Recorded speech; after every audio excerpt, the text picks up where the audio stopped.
In this video, I want to share with you some highlights from a somatic workshop on nervous system regulation that I hosted in collaboration with Sunflower House, which is a community-run project that helps people going through tough times.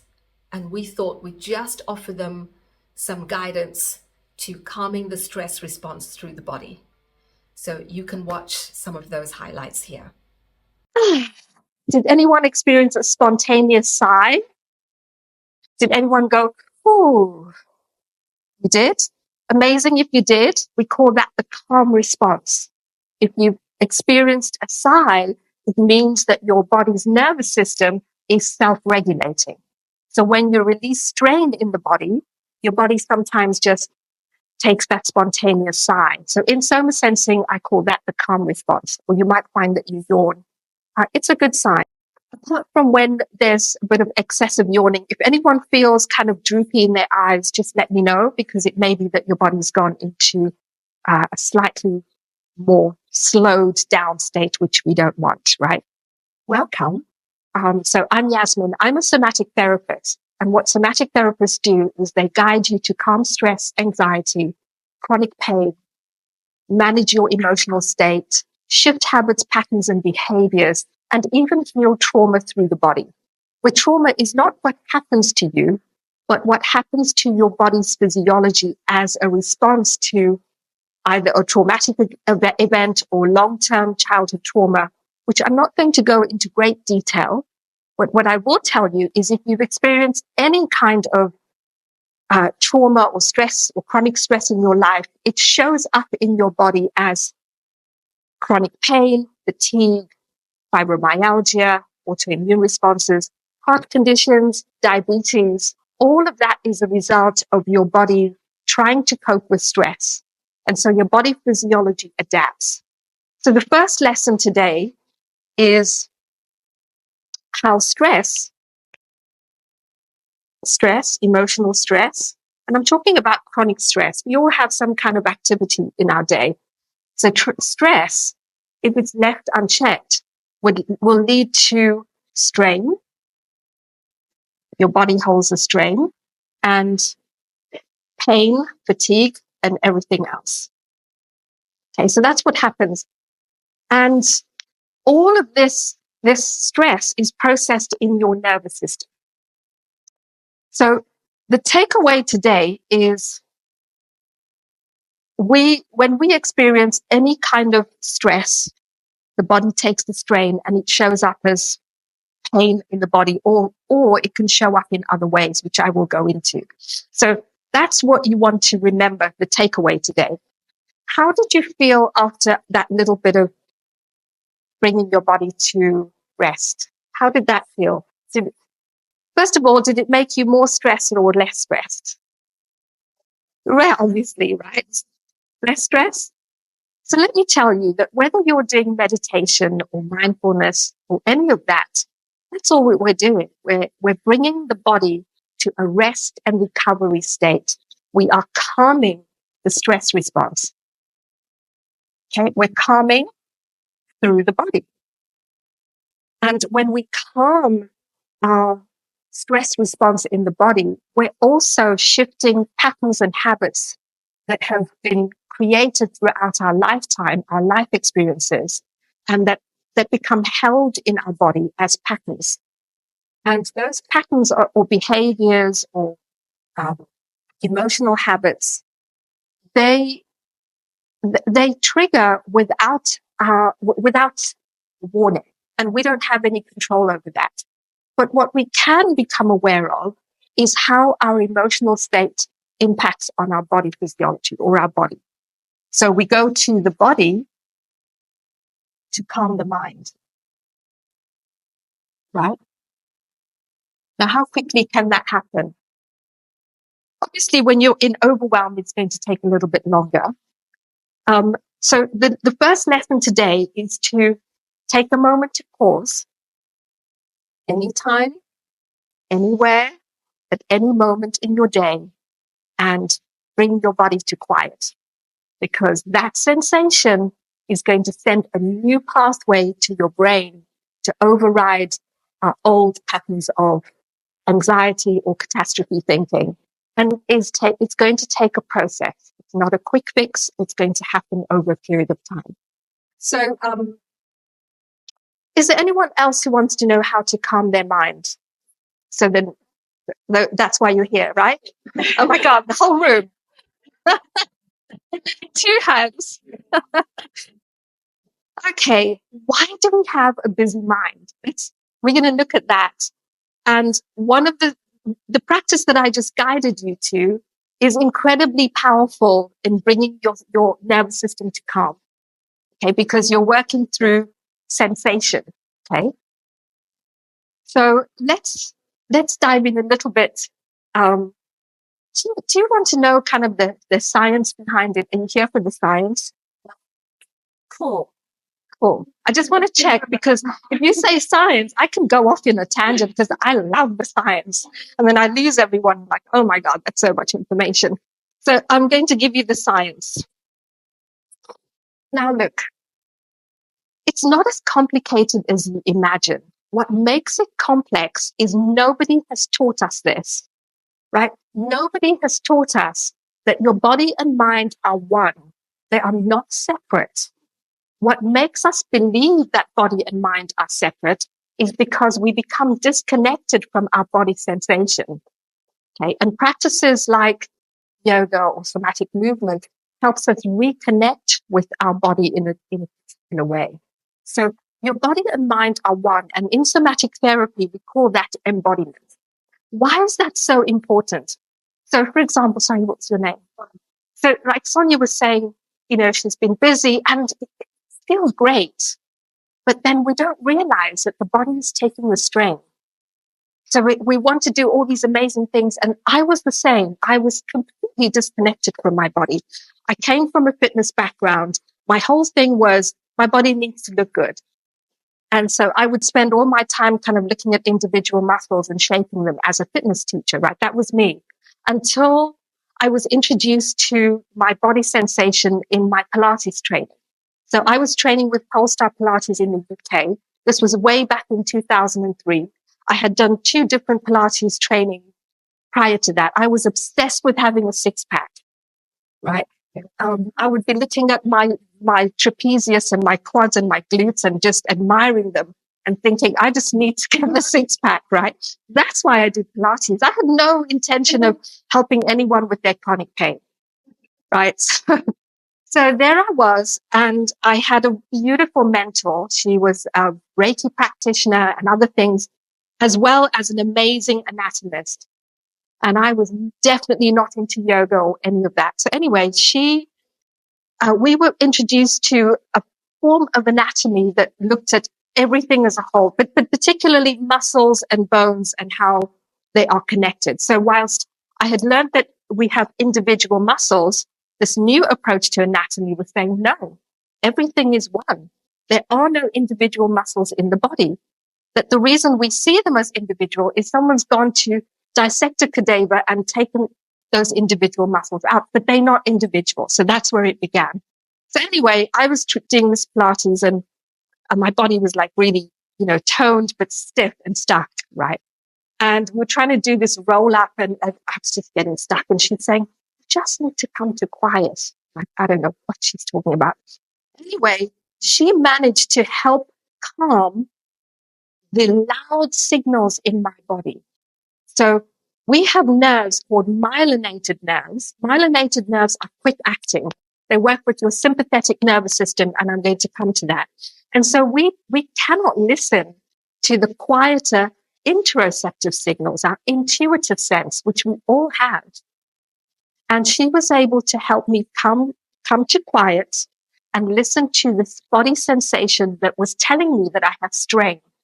And she got me to calm down, move effortlessly, and gave me a few movements. Feldenkrais is a somatic practice, Traeger.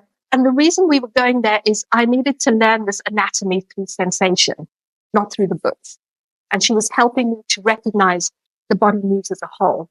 So we did this little practice of lying on the ground and just moving our feet. And you could even practice this whilst you're sitting in your chair. You don't have to, but you can. So if you come to the edge of your chair and you press your feet into the ground, or you could be on the floor, doesn't matter, and you press your feet just in towards the ground, notice if there's a whole body response, right? So just by standing into the ground and moving the floor away, what else responds? And that was the practice she was teaching me. Is it just your feet, or is there something else in your body that also gets involved? Is it your whole body, or is it parts of your body? So this is the practice that she was guiding me to. Another way to explore whole body response if you're in seated is to reach your right thigh bone forwards and notice what happens. So if you reach your right thigh bone, well, you could do anything, but yeah. So we on the floor would be different. So if you're reaching your right thigh bone forwards, does your body spiral? So she was we were learning stuff like that. And the question for me was from her, does your whole body respond? So if it does, can you raise your hand if it does? If you're not sure, it's okay, right? There's like a whole thing. So there is no separate core in the body. Okay. So in 2003, 2004, there I was trying to find this core of my body and isolating it. And then learning that actually there is no separate core of the trunk. There's no multifidus or these muscles that we were supposed to be engaging. Pelvic floor. By the way, you never want to be doing Kegels, right? Pelvic floor. In fact, there was a whole body response. So anyway, the journey from there shifted. And what actually shifted was kind of in standing. So by this time, I had started working with people with chronic pain, with breathing issues. So I'd spend a whole hour trying to release and using soft balls and manual therapy to release any stuckness in the body. And when we have a stress response in the body, what happens? We call it a startle reflex. So if there was a loud noise, or if there's a sound that's grating, what happens in your body? It just, it does that without you knowing it, right?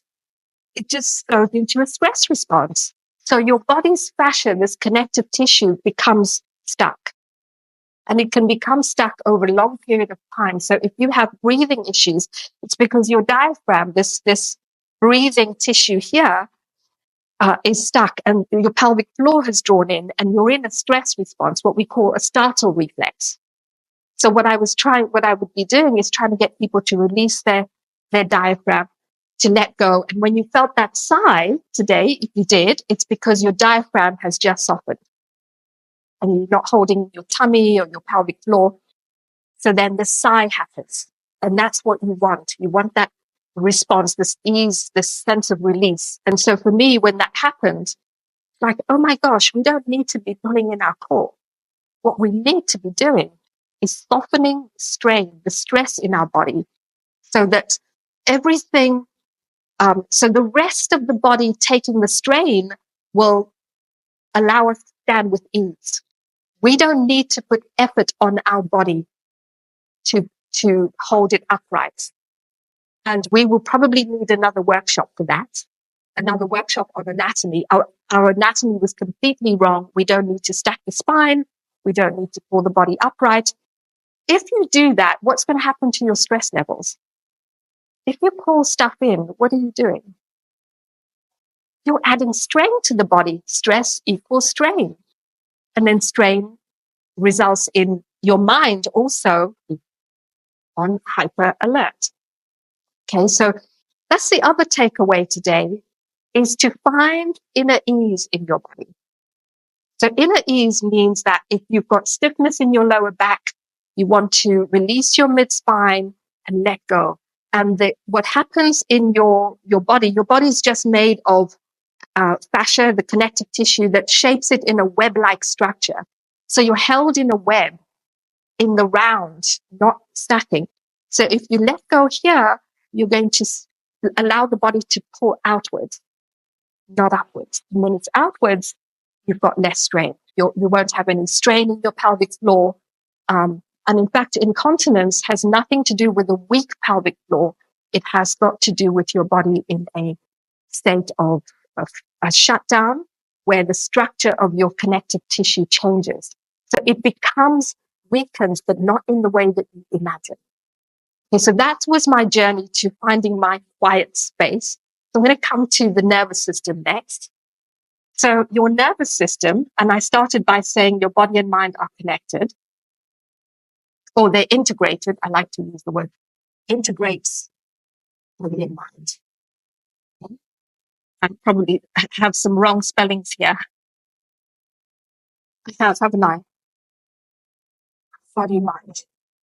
Yeah, it's okay. The message is important, isn't it? So integrates, nervous system integrates your body and mind. What do I mean by that? When you feel anxious or nervous, there is a physiological response, isn't there? So say you're about to give a speech and you feel nervous. What happens?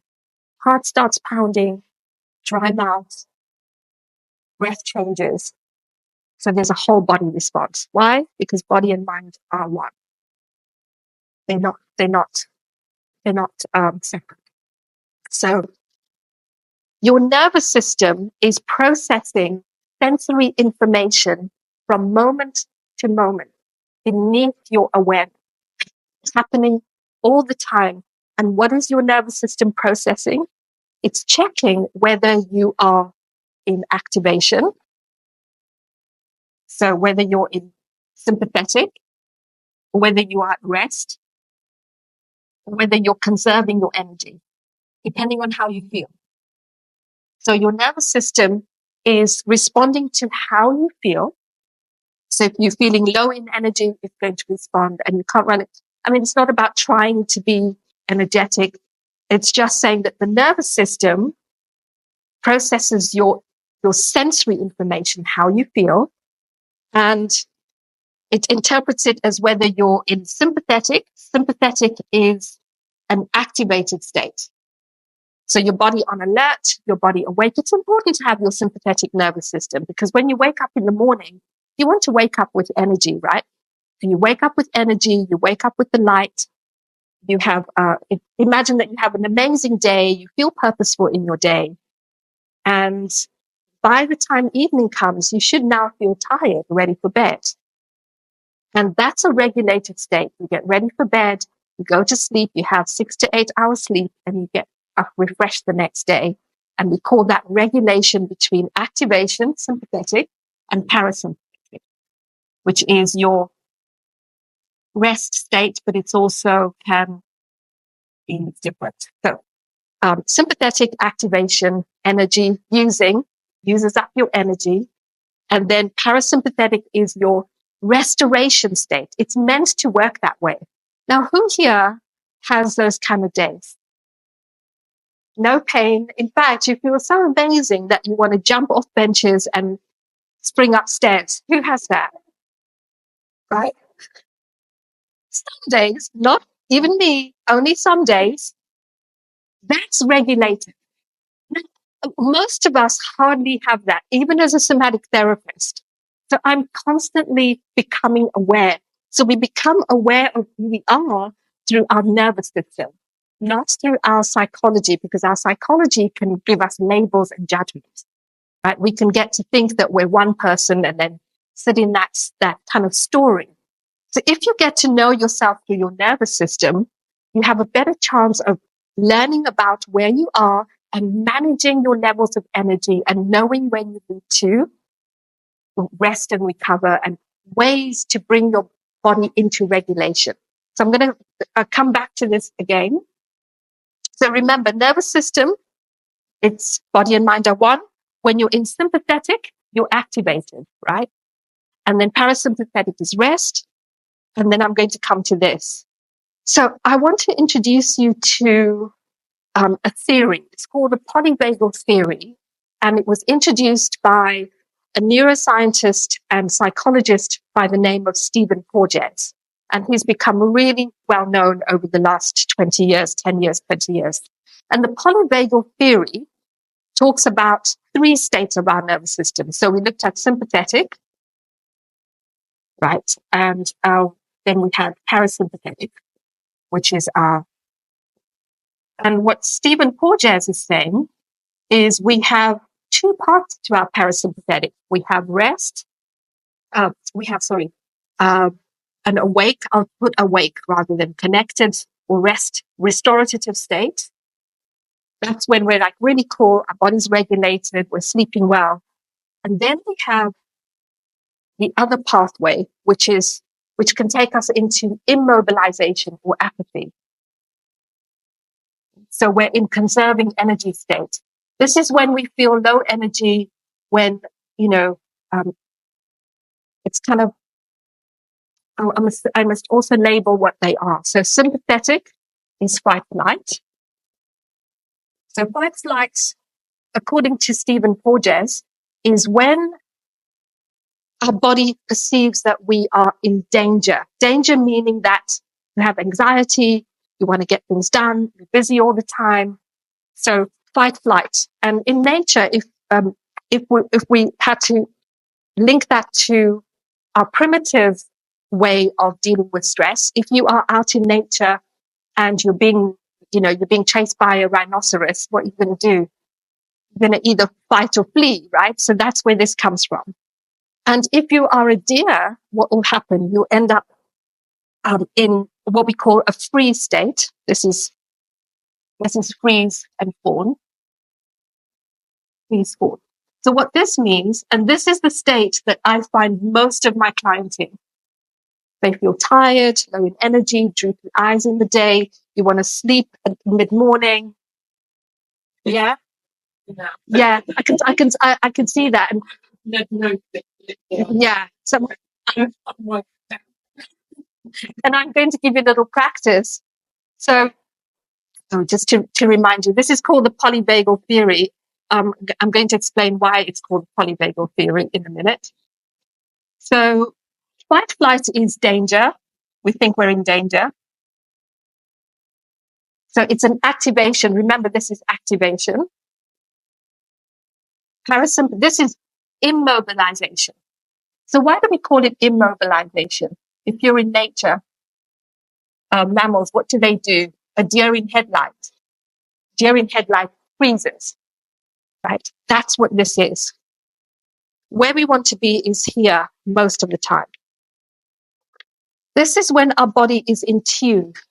When we're here, we're in a connected, calm, regulated state. Okay? Regulated.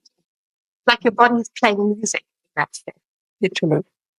And one of the things that I would recommend for you all is to bring yourself into this state is in nature is the best way. So nature and sensing in nature in a particular way. I was hoping the weather was going to be great today. Even if it's not, but sensing in nature with your whole body, your body will play music, literally. Your body is in tune here. The other thing that brings us to this is the soma sensing movement practice. So I guide a practice called soma sensing. And what we do in that practice is we unlock the body's own self-regulatory process through movement. And one of the movements that we unpack or unlock is called pandiculation. So pandiculation is that urge to unwind when we wake up. So how many of you do that in the morning? Right? So wake up in the morning. If not, just lay there for a little while. Let your body awaken and start to.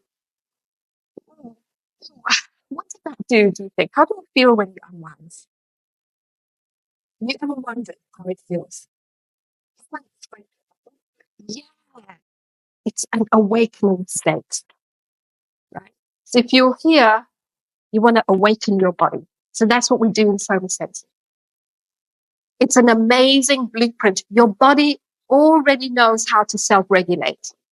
And somatic practices and in soma sensing, we help you unlock that self-regulatory process. So in your day, where do you find yourself?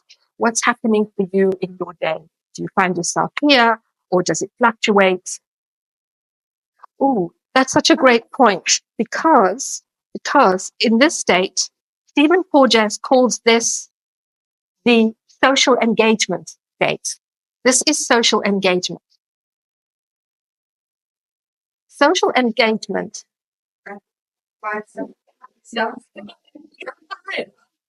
Yeah, exactly.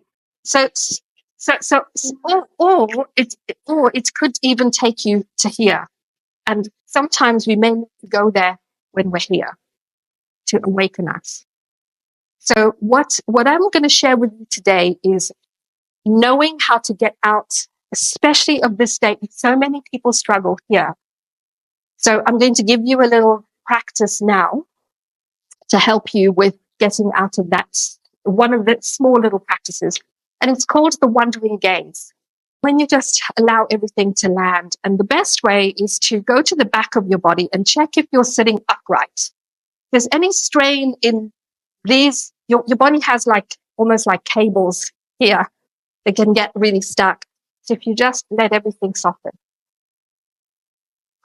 until you feel a spontaneous sigh. So you can shape shift in your body. Feel free to do that. And then as you arrive, you're just letting your gaze land. You might be looking at the floor and the patterns of the floor. And as your gaze continues, does it go up to the ceiling?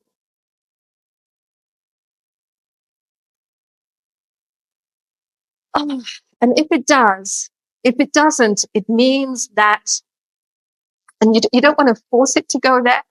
If it does, the pandiculation will come up.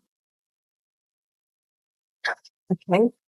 If it doesn't, it means that it just means that your system may need to just come to softness in your body, and then you just let the gaze wander. The next time you continue with this practice, there might be a color. So we have some blue in the room. So if you come to a color or a red, I'm sitting in a way that can see those colors.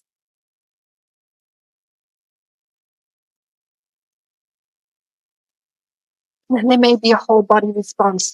And if you come back to where you were, you'll notice that my whole body's loose, right? So let your body move freely, yeah, like that. Okay, so if there hasn't been a shift, that's okay. You can share that with me. If there has been a shift, or if there's a yawn, or if there's any difference or not, can you tell me what's happened just in that gaze, that wandering gaze? There is a pathologist by the name of Neil Thies. I'll put his name down just in case there's nerds like me out there, real nerds. Neil Thies, right? He's one of the fascia therapists. Fascia researchers. So Neil Thies has written a book called Notes on Complexity. And the reason I'm sharing this with you is because our body is listening to energies all the time, from moment to moment. Neil Thies wrote a piece on our body's gel. He calls it interstitium. And the cells in our body live in this gel and they communicate with each other. And the way we self-assemble is from molecules. So if we want to know our living system, we start at the molecule. And we are just a bunch of molecules that have formed in this shape, just like the murmuring of starlings. So on his book cover, Neil Thies has a picture of starlings sweeping in the sky. That's all we are. We're just body sensation. That's what we are. So everything is energy. If you are in a small room with just little windows, you don't realize that your body is responding to that. A body wants space.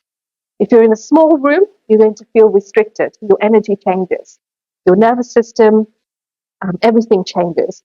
If you want to regulate, the first step is to get outdoors into natural light. The body needs to scan. You need to find that shiver up your spine out in nature and just let your body do its thing. When you're in your somatic body, no 2 days are the same. In fact, it's different from moment to moment. So this is why it's never prescribed. You're always taking that moment to pause. Your body will self-organize. So Neil Thies is all about self-organizing. Your body can self-organize.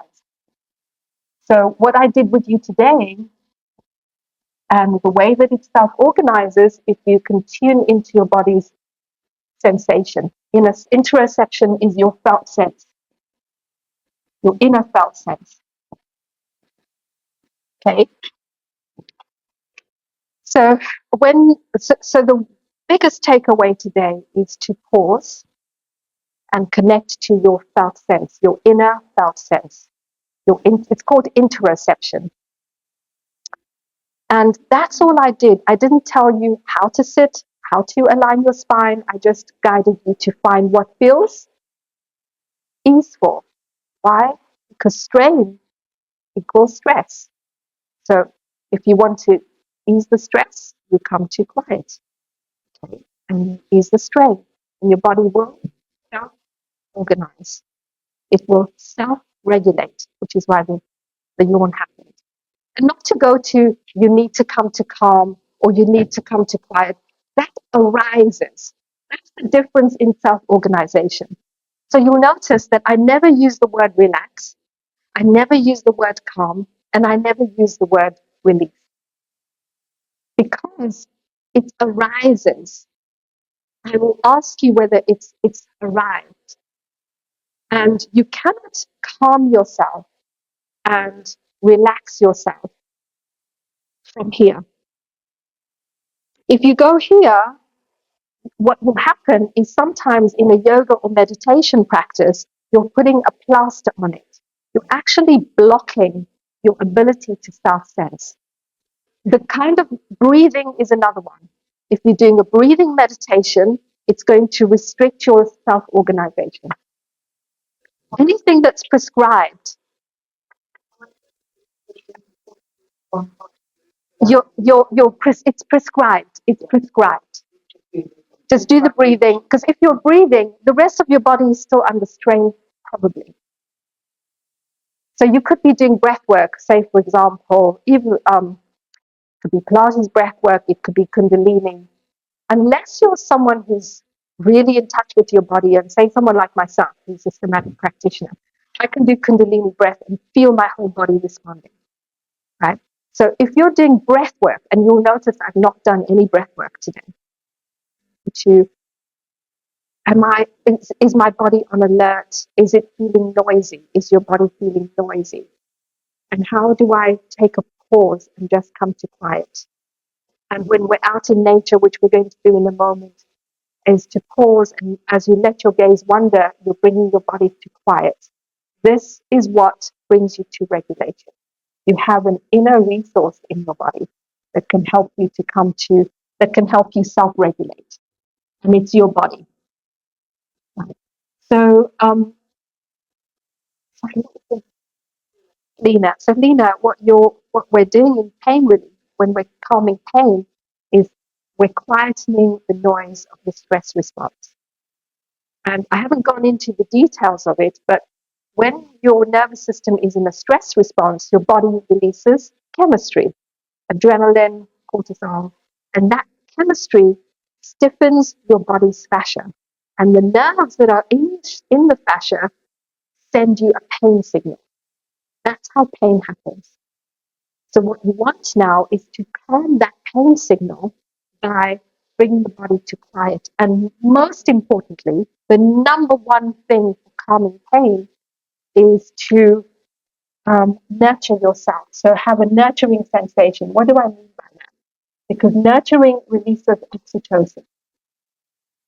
Oxytocin is the hormone that you release when you give birth, isn't it? And the reason that we release oxytocin is we want to nurture a newborn baby. So if you stroke a cat, or you're kind of rocking a newborn baby, where do you feel it? When you kind of, you feel it in your heart. Right here. You want that for yourself. Or if you place your hand on your heart, like if you, right now it's probably if you're on alert, but if you come to quiet and you just soften inside, this nurturing sensation arises, which happens in our practice in soma sensing. You're releasing oxytocin. It's a nurturing sensation which calms the stress response, lowers your adrenaline and cortisol. So that's how you calm pain. And I've worked with many people with chronic pain. And I always tell the story of my mom's being the most difficult to work with. And if she can be pain-free at 83, and I'm really not joking, in January, Aisha and Zee saw her, they thought, oh my gosh, we don't know what's happened. She had bad inflammation. Her face was inflamed, her legs were inflamed. She was ready to go into some kind of surgery. And I just spoke to her and I said, look, we need to just, she didn't believe me at first. And when the consultant said, you can't have an op because your kidneys will struggle, she phoned me because they asked her, my mom to phone me. And I've worked with her since January. She's pain free. And that's just online. So what I'm sharing with you is you have this inner resource. All I'm doing is guiding you to that. It's not my method or it's not something, it's you already have this. And what you're doing is tapping into your body's innate wisdom to recover. You calm the stress response, you quieten the loud sensation, and your body will start lowering the sympathetic response. You release oxytocin. So you will have heard of the vagus nerve, right? The vagus nerve, I took this stuff down, but vagus nerve is the parasympathetic nerve. Remember rest and slowing down? I forgot to show you the two pathways of the vagus nerve. It goes from the brain all the way to the body. It's the nerve that puts the brake on your sympathetic, your activation state. But the thing with the vagus nerve is it's got two pathways. One is called the ventral pathway. It's to do with your visual sense, your facial expression, the sound of your voice. And if you're in a calm, connected, body playing music state, then that part of your vagus nerve is regulating with the other part, the dorsal state, which goes to your digestion. And if your vagus nerve is in dysregulation, you're going to feel nausea, you feel droopy eyes, because remember, ventral is awake eyes. So this is why we do the eye motion with the fascia to awaken your ventral vagal pathway. So when your vagus nerve is in regulation, that's what we're doing. We're releasing oxytocin. So there are other practices for the vagus nerve. People talk about humming and singing. But for me, that humming and singing doesn't work if you're not connecting to your body's fascia. When you start moving in the somacentric way, you start to hum. You start to do this kind of thing. You'll start to clap. I know it looks weird when on the leads we do weird things. We do what the lovely Czech lady's doing there, just wiggling her body. So we do it spontaneously, right? We start to unwind, we do things, and that's what's releasing the oxytocin. We're trying to find what feels good. You want this feeling. If you don't have this feeling in your day, you're going to have pain. You want this feeling. Nurture yourselves. If you stay too long on your screen, you're going to have insomnia. So just to kind of wind everything down, let's recap to you have stress, which equals strain, which equals discomfort. You want to create a new habit of quiet and calm through the body, and you already have that in the resource. Okay, so where are we now? Can you go to your pause? Pause, rest, and be gentle with yourself. So can you come to pause? Pause meaning, is my body sitting in the most easeful way for me? Just self-adjusting, just for a moment. It only takes a few moments. Yeah, wiggling, shuffling. We've been sitting for a long time. And if you want to, you can come up and body bounce your way, whatever emerges. And if you would then, just practice this, and then we can explore that wandering gaze outdoors. But for now, can you just take a moment? Where are you? What are you paying attention to? So the first part of the practice is to pause and just pay attention. And what you're paying attention to is where are my areas of stuckness and strain. Find the freedom to move around and wiggle, shuffle, and just coming to quiet. Just coming to quiet and then resting there. There's nothing more you need to do here. You don't have to sit for a long time, none of that.